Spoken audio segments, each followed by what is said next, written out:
right, I'm going to have you introduce yourself and talk a little bit about your specialty and talk, if you could, please, and talk a little bit about what you do on a day-to-day basis. Okay, so my name is Ana María Kausel. I am originally Colombian. Which part? Medellin. Medellin, okay. My dad is German, hence the last name. Okay. And I am an endocrinologist. Okay. For those that don't know, what's an endocrinologist? An endocrinologist is a doctor that takes care of hormones. Okay. Yeah. The expert in hormones. Hormones, metabolism, and bone, I would say. Oh, yeah. So bone density. Yeah, I didn't know that part. So yeah, that's even more important. Obviously, minerals and everything, that all correlates. Okay. Mm-hmm. Okay, so you trained in endocrinology. Where did you train? So I did medical school in Colombia. Mm-hmm. Then I validated my USMLEs and I did internal medicine residency in New York City. Then I did geriatrics and palliative care in New York. And then I did endocrinology. I had, Why did you do geriatrics, out of curiosity? Because I had a visa, an H-1B, and you can only be, I had finished internal medicine, and then I had a year gap because I didn't match into endocrinology the first year I applied. I didn't want to leave New York. I'm like, I want to train here, but I couldn't get in any of the programs in New York that specific year, which was 2012. So then I took a year gap and I didn't know what to do. And geriatrics is one of those specialties that it's always available. So they liked me in the hospital and I did 1 year of geriatrics and palliative care, which was a huge, life lesson. And then I matched the second year I applied, and then I did endocrine and metabolism. Okay. Why was it a huge lesson? Can't let that one go. Because when you do geriatrics and palliative care and you're having end-of-life conversations with family members every day from 9 a.m. to 8 p.m. And then you get so attached to these patients that you put into hospice that you know are gonna die within 6 months. And you see them from the moment you admit them to the service until the moment they pass away. It's heartbreaking. Yeah. Yeah. I get attached to people, so for me it was very hard. I could never do it long term. And then you see these nursing homes that are where people are just so abandoned. And so it was a very good lesson, but I would never practice as a palliative care or geriatrics physician. When this whole place was an idea, although I don't think she specialized or got any true credentialing in palliative care, because I think that actually became separate at some point in time in the last several years. But while this place was being a thought, she was on the phone, Dr. Miranda. Yeah. She did some of that while building this out. So I a little familiar with it, and I've unfortunately had people have had to go through it. But yeah, it's really interesting. One of my favorite podcasts is around that, but we won't go too off track. One day we'll follow up on that one. So then you went to endocrine. You knew you wanted to do that from doing your internal medicine, or what made you know that you wanted to do that? From always. So I was a very not very chubby, but I always had endocrine issues. I was chubby my entire life. I had thyroid issues. I had polycystic ovaries, and I was born and raised in a family of physicians, and they were always like, oh, you would be so good at endocrinology. I don't know if it was because you're meant to be an endocrinologist because you suffer from all these things. But then I got fascinated. When I went through physiology and med school, I'm like, wow, it's super logical. I love it. You know, you start trying to solve a puzzle in every endocrine disorder. So I always knew I liked it. And I knew which specialties I definitely didn't like. And I always came back to endocrine. So that's why I was always like, no, endocrine it is. How long is that? How long is that program? It's 2 years. Okay. Yeah. So, I mean, that's a particular hard way to go through medicine. You're international. You come through, which is not easy. I've had a few friends and people that are still working on that. you go to New York, which is awesome. That's a great place to be, great training, I'm sure. And then you did 2 different specialties. That's really interesting. So you do the endocrine, you finish that, and then what did you do from there? And then, so I needed someone to sponsor my green card. And this like wonderful hospital in upstate New York took me, they sponsored my green card. They gave me the greatest job a recent graduate could wish for. Like I had a great schedule. I saw one new patient every hour. Follow-ups were 30 minutes. Like I had 1 day off a week. Like it was just a wonderful, the benefits were great. Like everything was very, very good. So I worked there for 2.5 years. And I did their bariatric clinic. So I had experience with like bariatric surgery and obesity. And the rest of the days was like endocrinology, hospital, and inpatient endocrinology service as well. So it was a good experience because it was like not as hardcore as New York. Mm-hmm. It was a more laid back, they paid great, like everything. It was a great environment to be my first job. But then I got engaged, and then I got married, and I moved back to New York. And in New York, I did not want to work for a New York hospital because they drain the life out of you. Yeah. And one of my attendings in endocrine said, why don't you join, like you open your LLC and you join me, I'm putting my private practice together. So she put her practice, and then I rented a space from her and the admins and everything, but we were 2 separate offices. Okay. Yeah. So I started that. So you went from great job, and you went straight into this. You did not join a New York hospital. No. Just want to be clear. Okay. Yes. All right. You want to keep that kind of flow because I think most endocrines would have been in a super busy place, not known any better, and just cranking through. They don't pay you anything. Endocrinology patients take such a long time because you have to go through diet, exercise, blood glucose. At that time, like there was no, CGMs and all these things. Like you had to go through a logins. No, now everything is like GLP. And yeah, but at that time it was a mess. A lot different tool set than today. That time you see all the medication lists and patients are a mess and they're complicated and you have to explain all these like super complicated things in like 10 minutes. Every time you open the door, you see people angry and the wait room. No, thank you. So it's worse than internal medicine. It's a worse internal medicine patient. They expect, and I, like if you put yourself in the patient's position, like they expect you to like sit down. And I am like that. I'm like, I like to have time. I like to get to know my patients. I like to ask them about their families, their hobbies, their dog. Anyway, so it was just not for me. Okay, so you start this practice with renting co-space with this other physician, yes. And you got that going. So how does that look like? Because you just... So we took insurance and I started, and then I don't know if you know this... the service called ZocDoc. Mm-hmm. Okay. So at that time, ZocDoc, like the epicenter of ZocDoc was New York, and we started with ZocDoc, and then patients start coming and coming and coming. And then I remember I'm so slow at typing. This is just not my thing. And I remember I used to come home and my husband is like, bah, bah, bah, bah, bah, bah, like uses his pinky and everything. So I used to like sit down almost in tears and ask, like beg him, like, can you please help me type all these notes? And it was like, I was doing well, but then you have the other side, which is like you get the bills from the insurance and you start calling people. So our assistants were like calling people, collecting money. They don't answer the phone. People change their credit cards. Insurance companies don't want to pay. Medicare sends you $9 checks. So this was a conversation I have pretty often. Medicine is completely broken because of exactly what you're talking about. You have to see a lot of people, then you're fighting for a $9 check. You're not just getting the $9.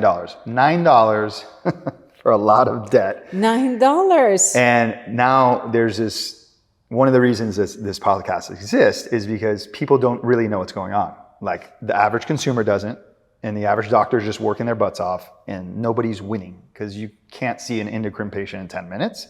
You can't see an internal medicine patient in 5 minutes. It's unsustainable. And then people are unhappy about the care they're getting. But when you get a $9 check and you have $1,000 of overhead or more per hour, I'm making up a number here, like you have to see X amount of people to break even and then be profitable. And so there is a business side to medicine, and it's even more business when you're getting a $9 check or $9, by the way, is insane for endocrine. I've seen between $12 and $100 for internal medicine, and $100 is amazing. Like that insurance is the best. But you should have kept that check. Did you keep the check? No, so then I'm like, like I don't want a stupid check. And then they keep sending it to you. Oh, you haven't deposited the check. So you have to like, okay, I'll deposit. Especially for Medicare, like you have to, yeah. And then Medicare patients take a very, very long time, and you put all these codes and they don't take any codes. So I remember going to this like course about how to bill for Medicare. But I mean, it was worthless because and then all this like other shitty insurances that people get very cheap with very high deductibles. And then you see them, you spend an hour or more, and then they get their deductible bill and they never pay it. They never answer the phone. And they disappear. And so you work for free. So I remember, and I was talking to my husband on my way here, I was saying, I remember when I was like working because in Albany, I had a great quality of life. But in New York City, like, yes, I had this practice and it was a beautiful practice with a very expensive overhead because there everything is like through the roof. In the city. And I'm like, I can't believe this is going to be my life from now on. Like, I can't believe, like, I feel so tired. How am I even going to have a kid? Like, I don't know if I have time. If I'm like, these notes are like, eternal. Yes, I'm making good money, like whatever. No, it wasn't even that good for the amount of time I was working. Right. And then you have to call people and then they get upset. Like, it's just, I'm like, no, I can't do this. And then COVID hit. I think you just pretty much summed what medicine is in the United States right now, more or less. Parallel, change the story a little bit. Insurance carrier medicine is literally broken like that.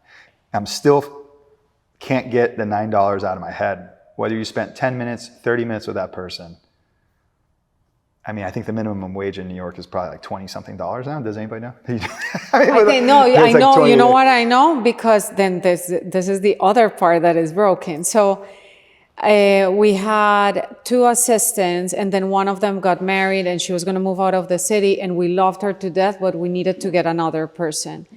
And the minimum wage is like $20, but people that have Medicaid in New York City get tons of benefits, including housing. They get their Medicare insurance, which covers their bariatric surgery, no co-pays and everything. Same here. So they have no incentive to work for $20 when they're going to lose everything and then just get a shitty paycheck. And you can't even afford it much with $20.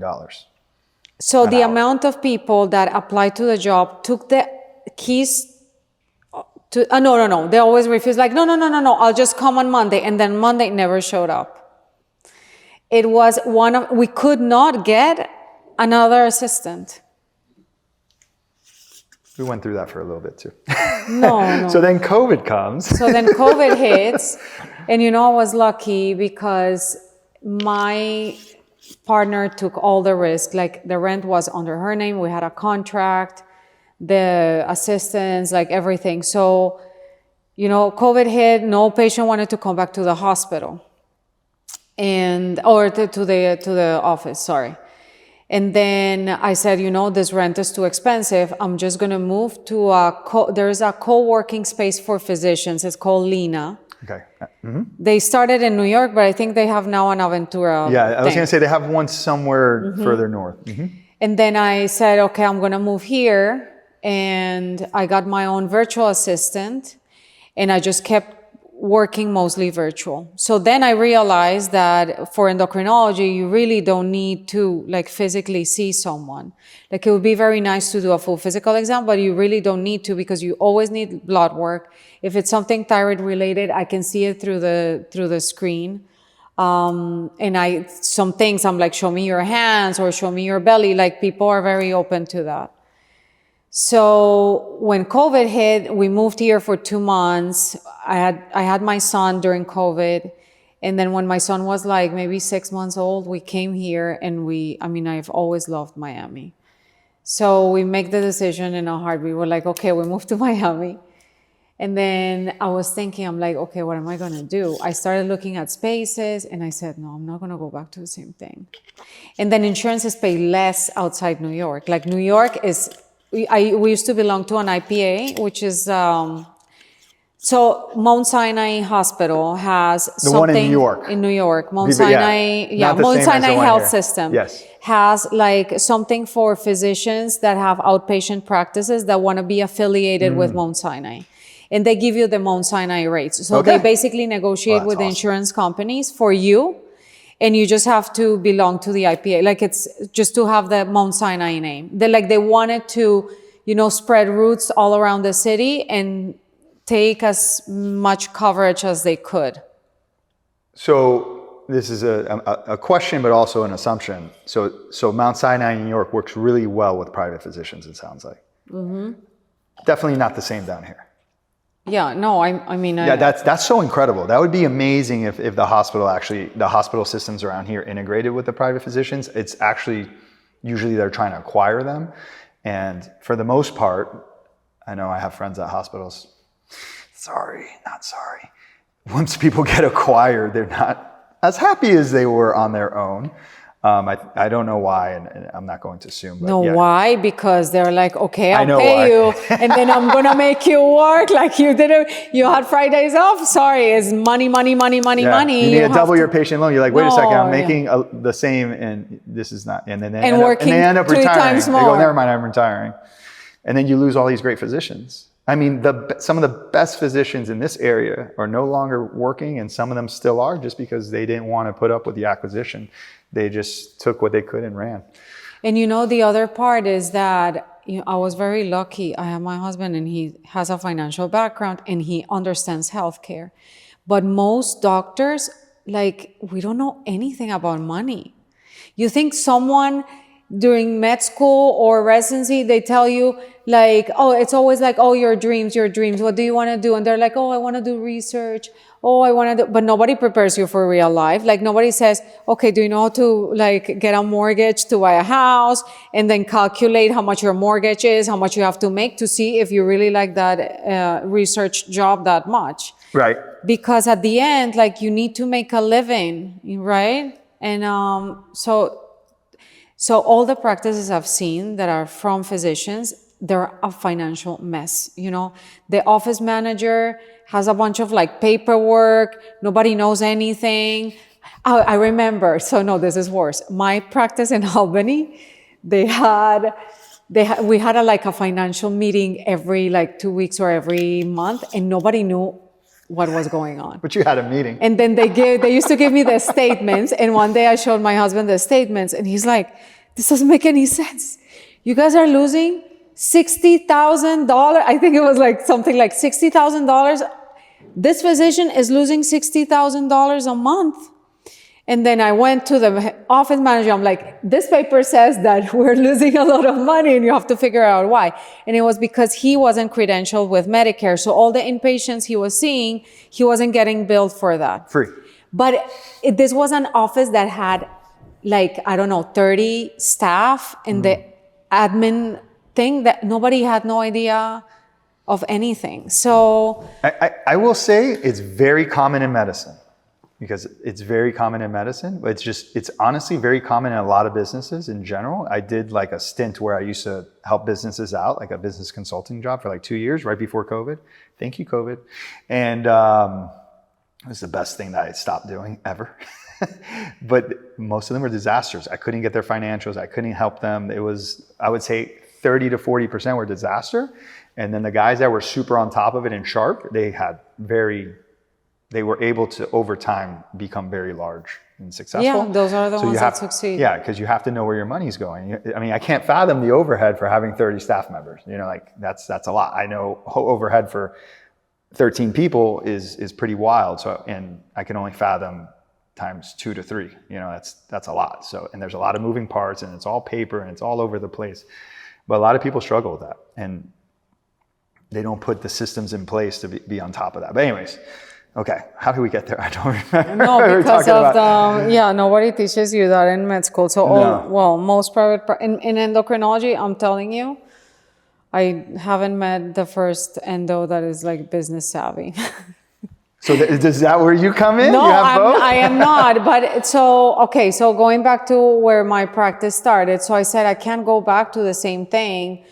Like I've always liked medicine because you always have something to look forward to. Like I was looking forward to fellowship and then this and then my first job. And then, but this is like basically what I'm going to do. And that's it. Like, no, it's terrible. So one of my best friends, she was in Hawaii as an endocrinologist. And I don't know why, she was thinking of like moving back to the mainland. And we said one day talking, we're like, why don't we open a telemedicine concierge practice? And then people were like, no, you guys are not going to succeed. Who's going to see you? People want to be back to the office. We're like, no, we'll do it in like a few states. So the setup was like a little complicated. And it took us maybe like a year and a half to 2 years to set everything up, come up with a name and all that. And then... And you're still working at the time? No. Okay. No, then I closed my practice in New York, and I had like a 6-month gap to like, set things up and then get started. You also had a son. So there's a lot going on. There's a lot going on. And COVID, everything. There's a lot going on. Although it was a little not as crazy down here, but a different kind of crazy. So it's difficult to like set up something in technology. Thank God with COVID, all that like our software had the option of telemedicine. Mm-hmm. They incorporated it and everything was like cloud-based and all that. So we're like, and I knew already the setup I needed because I had the practice in New York. My partner used to work for Kaiser Permanente. Okay. Then, but then everything in medicine works backwards. So, you still need to fax prescriptions to CVS. I tell people that all the time. We still use fax machines. Yes. E-fax machines was a big deal in medicine, and it's not even that old. That was a big, when you move to e-fax, you're like, oh my God. Even though still with that, we still get paper faxes and vice versa. No, we still do too. So it's like, you have your fax number and everything is fax number, and you want to send a referral and they need your fax number. Because of the HIPAA and all that. So the world is like technology, and then medicine is like, no, we have all this. And everybody was like, no, you guys are not. We got here to Miami and I remember we collected, we did all these things in all the states we were starting. And we said, okay, let's send emails to all the concierge practices or fields that are related to endocrine, like presenting. And I don't think we have ever gotten any referrals from those. So I was a pharmaceutical rep and a medical device rep, 0% surprised. It is so difficult to change the referral, even if it helps the person tremendously. Because we've talked about this, like endocrine is not like, there's a huge wait list to go see an endocrine. Mm-hmm. And one of the more popular ones that does a hybrid, actually I heard he just sold and is retiring.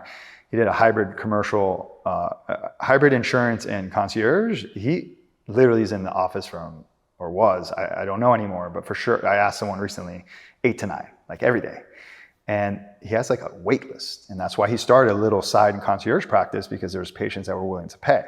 And so there's a shortage, which you can tell me if I'm wrong here, and there's a huge line and it doesn't matter. So people, to change a doctor's habits and for them to even see that, mm-hmm. even those, and this is one of the reasons I want to further discuss, and I'm glad we're doing it on a camera, but it's like, okay, so, and we'll get to it, like exactly what you do, but like it makes sense to have, if you have the right kind of patients, to not send them to this long waiting line. You know, I mean, we do have back doors to a lot of people, but endocrine's one of the more difficult ones to get people into. But anyways, so nobody gets back to you. That's always fun with starting your business. No, so we had the same problem, like totally understand. I was able to pull a couple little things that worked out very well, but it allowed us to just grow slowly for a while, but like, I totally understand. we started it was very slow. So we started in April. Of which year? 2022. Okay. We started in April in 2022, and then some of my patients from New York came. I was able to like switch the Google My Business account so I had like, I don't know, 300 reviews from my New York practice. So, and I had good reviews, so I'm like, okay, maybe if people see me. We paid for a beautiful website, but the guy that you paid monthly was doing nothing.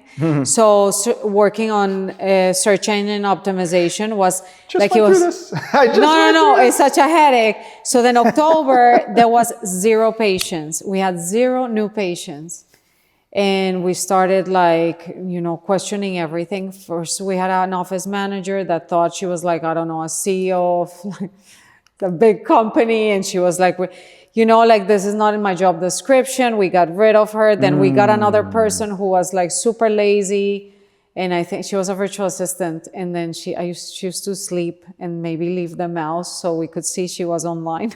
No, it was terrible. I might be going through that too right now. And but no, that October was like, okay, this guy fired. We have to like take over the website. We got a guy that was writing articles, and we started seeing more people. We reached out to like fellow physicians that like I have a friend who's a dermatologist. We got so many patients from her. And then the women's health part was like I started when I got to Miami, like the demographic is completely different from New York. Okay. Here you see more like women, middle-aged, housewives, and like young women, professionals that want to work on women's health. In New York, everybody's super busy and they don't have time for anything. Like you don't have time to think of this stupid like women's problems. What's health? And so then I started doing some, like hormone replacement therapy and all that. And then this whole menopause thing started. And I think it was like a mixture of that and then luck that I got in touch with like here in the Latin community. Now she's a very good friend of mine, but she was like a Latin influencer from Venezuela. She has a very big podcast. She invited me to her podcast. And then after that podcast, everything exploded.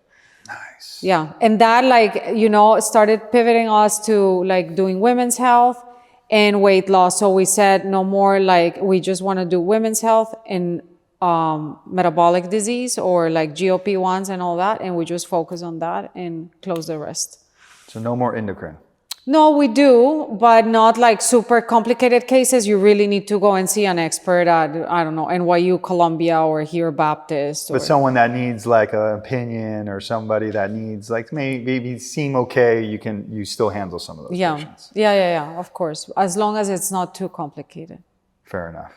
But even at that point, you can say, hey, we need to send you somewhere. And even with that, they could get in with one of you or your partners probably faster to get a faster opinion, which is super important when you're thinking about that system.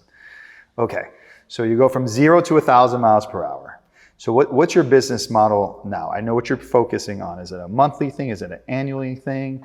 And how are you scaling and what are you doing to continue the growth and help patients out? So we have a membership model and we call it a la carte. Okay. It's like per visit. So the membership, you have to commit for at least a year. You pay $240 and that gives you one visit with the endocrinologist every 3 months and a monthly visit with a dietitian and a health coach if you choose. If you don't want to, then just endocrinology. And the a la carte is $1,100 for an initial 60-minute visit and a follow-up 40-minute visit in a 3-month period. But you don't have coaching or dietitians or anything. Is the a la carte's a one-time payment and the other one's a monthly payment? Yeah. You need to raise your prices. Because you're very busy. We are very busy. So now we tried to hire a nurse practitioner. We decided to hold off on that because of licensing and all that. But now we're looking to expand, but it's difficult because we don't pay a salary. So we came with the help of my financial husband. We came Advisor. Advisor. We came up to like something where we divide it's like they basically, we are like the Uber for endocrinologists. They share their practice with us. We cover their overhead. They have to share the same vision that we have, and you just get a percentage of your what you bill. What you bill, exactly. Okay. But that's more difficult. We are so programmed to have a salary and to like have a paycheck that it's difficult to get people that want to take the risk of like building their own practice. Yeah, I think I find the financial advisor role really interesting because I can put my Uber car in for a few hours, then maybe a day, then try 2 days. And then that maybe would change that physician's mindset. We have the same problem, by the way. I have offered, well, here, one of the first physicians got a percentage of what they billed. And it was okay. They had just had a child. They didn't want to work full time. They were good. And it kept growing and growing. We kept feeding it and feeding it. And then I said, hey, look, like work more hours. I'll give you what you made last year as your baseline. And then once you get past that number, you continue to get the percentage and give it. And they couldn't wrap their mind around it. I was like, I'm actually giving you a very high base because you actually want to work less, but if you pass the percentage you got, then you'll continue to grow and unlimited growth. Like obviously it's based on how many, you can only see X amount of patients per day, but you could triple that if you wanted to. Yeah. And they didn't like it. And that's okay because I don't think that person was meant to be there. But physicians want to be safe. They want to have that big base salary. And then what ends up happening is once they get in, then they're like, well, I want a humongous upside. And we do offer that, but it's like they don't see it, and then once they break the mold, it's very interesting. And we've interviewed people that hate their jobs, which I think almost to a certain extent you're trained to be happy where you are and just help people, which administration takes advantage of, and hospital administration. And we've lost a lot of talent between that, and the non-competes here are insane. Really? Non-competes at your office? The non-competes at every hospital system here. Like what? You can't work in Dade County. So if you want to leave, one of the hospitals within 5 miles of here, your non-compete's like 18 miles, so you would have to work in Broward or the Keys. So we can't even recruit from here. So it's very difficult for us to scale. And we've had to offer that, but I come from a background of not physician. So for me, I'm like, yeah, I want full opportunity. You're giving me the whole framework, low risk, but it's very difficult to get across to physicians in that manner. No, and if you have to hire from outside of Miami, then to ask someone to come and move to Miami, which is an expensive city, and take the risk of, but it's like a good deal because like you don't need to find the patients. The patients are already coming. Flowing. Yeah, and you have the same thing going. Yeah. The hardest part is the first part you said. We weren't seeing anybody. You start second guess. People forget about that. People don't see that. They just see where you are. And I think that's a huge problem. There's a lot of pain to get to a point where you need to hire people because there's so many people that want to be helped. So many people that need your expertise or one of your partner's expertise. And that whole system, and I'm sure it can continue, even with your incredible advisor, can continue to always get better too, because as you scale, the new systems get in place. But they don't know that part. They don't see that. No, they don't see it. Even when you're having some difficult conversations and partnerships and stuff, you're like, you don't know that for X, and you grew very fast. You don't know for X amount of years, like Dr. So-and-so didn't take a salary. Yeah, no. That the staff needs more money than the doctor. Like when you had the assistants, even though they weren't good, you weren't I'm sure there was a point in time, you know? And even, I love that you did virtual, because that's like very clean way to go. Like, yes, there's still overhead, still costs, all these things. You have to figure out, how do we get patients? How do we do this? How do we make relationships?